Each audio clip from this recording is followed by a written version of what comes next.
की telecom industry में बड़े चेंजेस हो रहे हैं। भारतीय एयरटेल ने एक बड़ा धमाका कर दिया है by teaming up with Elon Musk की SpaceX to bring Starlink satellite to India. Starlink जो स्पेसएक्स का ही पार्ट है, सैटेलाइट्स के थ्रू इंटरनेट सर्विसेज प्रोवाइड करता है। लेकिन बस यही नहीं, इसके एक दिन बाद ही जियो प्लेटफॉर्म्स ने भी स्पेसएक्स के साथ पार्टनरशिप का अनाउंसमेंट कर दिया to bring Starlink internet to India. मतलब टेलीकॉम इंडस्ट्री के दो बड़े प्लेयर्स के बीच कंपटीशन और ज्यादा गर्म हो गई है। इंडिया का telecom market super fast grow कर रहा है, स्पेशली जब से रिलायंस जियो ने एंट्री मारी। जब जियो आया तब फ्री वॉइस कॉल्स और डेटा देकर पूरा मार्केट हिला दिया। इतना एग्रेसिव प्राइसिंग पहले किसी ने नहीं देखा था। जियो फ्री ऑफर्स एक्सटेंड करते गए, जिस वजह से बाकी कंपनीज को भी अपनी प्राइसिंग कम करनी पड़ी। इस वजह से दूसरी टेलीकॉम कंपनीज पे काफी प्रेशर बढ़ गया और कई कंपनीज जियो की स्ट्रैटेजी के सामने टिक नहीं पाई। कई या तो मर्ज हो गई या फिर एग्जिट कर गई। जैसे वोडाफोन ने आइडिया के साथ मर्ज किया और एयरसेल और टाटा टेलीसर्विसेज जैसे प्लेयर्स मार्केट से बाहर हो गए। इन सब मर्जर्स के बाद आज सिर्फ कुछ ही बड़ी कंपनीज बची हैं, लेकिन ये और स्ट्रांग हो गई हैं। अगर पास्ट डिकेड देखें तो टेलीकॉम इंडस्ट्री में बहुत कंसोलिडेशन देखा गया है। आज के टाइम पर सिर्फ 3 बड़े प्राइवेट प्लेयर्स हैं, रिलायंस जियो, भारती एयरटेल और वोडाफोन आइडिया, और एक public sector company BSNL. Airtel की बात करें तो एयरटेल सिर्फ इंडिया का नहीं बल्कि पूरे एशिया की एक बड़ी टेलीकॉम कंपनी है। ये 17 कंट्रीज में ऑपरेट करता है, साउथ एशिया और अफ्रीका में, और इनके 500 मिलियन से ज़्यादा कस्टमर्स हैं। ये दुनिया के टॉप 3 मोबाइल ऑपरेटर्स में से एक है जो 2 बिलियन लोगों तक रीच करता है। लेकिन सब कुछ स्मूथ नहीं रहा। FY16 के बाद एयरटेल को चैलेंजेस फेस करने पड़े, स्पेशली जब जियो मार्केट में आया। जियो के सस्ते प्लान्स ने एयरटेल को भी फोर्स कर दिया कि वो कॉम्पिटिटिव प्राइसिंग लाए।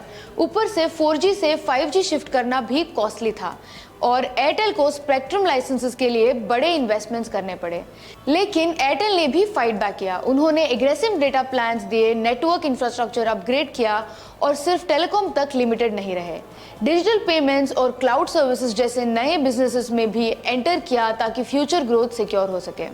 टेलीकॉम मार्केट का कंसोलिडेशन एक्चुअली एयरटेल के लिए फेवर में आ गया।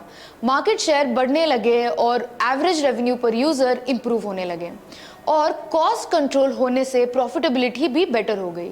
अब इलॉन मस्क के स्टारलिंक और इंडियन टेलीकॉम ऑपरेटर्स का क्या सीन है? सैटेलाइट कम्युनिकेशन का मतलब है कोई भी कम्युनिकेशन जो सैटेलाइट्स के थ्रू होता है। एक सैटेलाइट अर्थ से सिग्नल रिसीव करती है, उसको एम्पलीफाई करती है और फिर वापस किसी और स्टेशन पर भेजती है।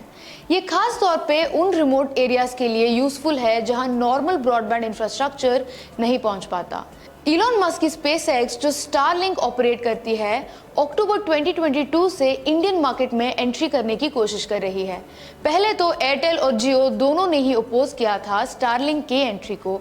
दोनों को लगा कि सैटेलाइट ब्रॉडबैंड से मार्केट में कंपटीशन और बढ़ जाएगा और इन्हीं 3 कंपनीज के बीच स्पेक्ट्रम एलोकेशन का भी इशू चल रहा था।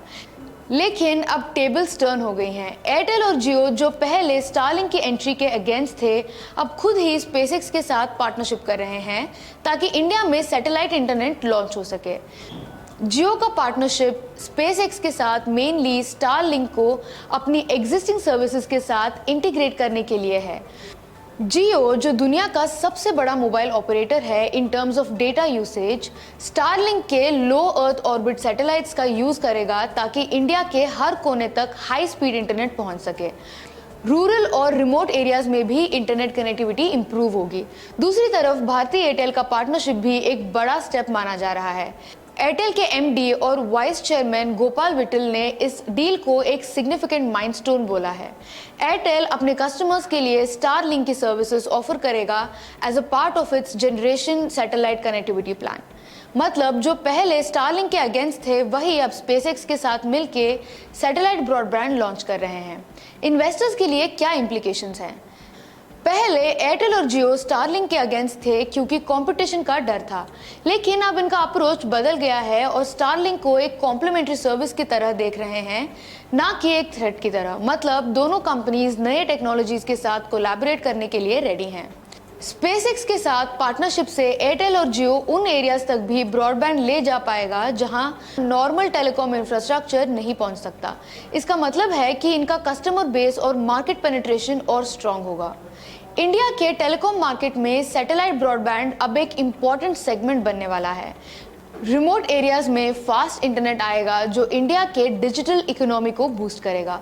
गवर्नमेंट भी सैटेलाइट स्पेक्ट्रम एलोकेशन पुश कर रही है जो इस सेक्टर के ग्रोथ का इंडिकेशन है। टेलीकॉम सेक्टर ऑलरेडी कंसोलिडेटेड है और अब सैटेलाइट इंटरनेट में भी एयरटेल और जियो लीड ले रहे हैं। छोटी कंपनीज के लिए कंपटीशन और टफ हो सकता है।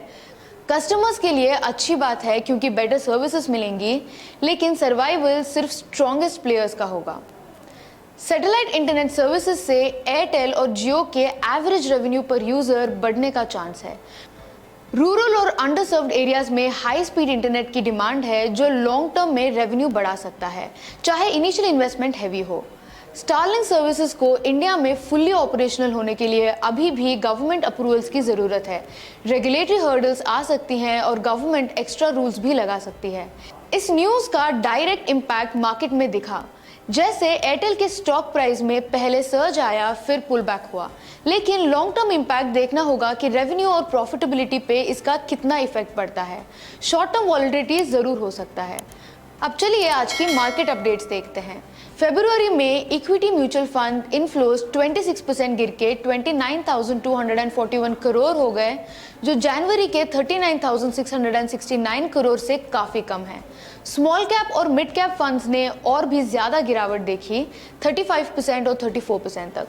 ओवरऑल म्यूचुअल फंड AUM भी 67.25 लाख करोड़ से 64.53 लाख करोड़ तक आ गया। केन्स टेक्नोलॉजी के शेयर्स 9% गिर गए जब MD रमेश को सेबी से शो कॉज नोटिस भेजा गया। नोटिस इनसाइडर ट्रेडिंग रूल्स के कारण कंपनी के स्ट्रक्चर डिजिटल डेटाबेस वायलेशन से जुड़ा है। केन्स ने कहा कि वो लीगल रिस्पॉन्स पर काम कर रहा है, जिससे स्टॉक में रिकवरी की उम्मीद हो सकती है। टाटा मोटर्स के शेयर 2% से ऊपर गए जब कंपनी के CFO ने कहा कि जैगुआर लैंड रोवर Q4 में 10% एबिट मार्जिन का टारगेट अचीव करेगा और फाइनेंशियल ईयर के एंड तक नेट डेट फ्री हो जाएगा। नोमुरा और CLSA जैसे ब्रोकरेजेस भी बुलिश स्टांस मेंटेन कर रहे हैं।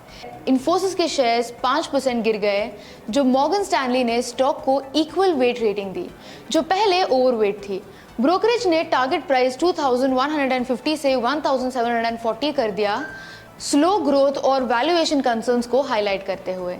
निफ्टी IT इंडेक्स भी प्रेशर में है। US स्लोडाउन और ट्रेड पॉलिसी अनसर्टेनिटी के चलते IT स्टॉक्स पर इम्पैक्ट दिख रहा है। Having said this is Neha signing off. Investments in securities market are subject to market risks. Read all the related documents carefully before investing.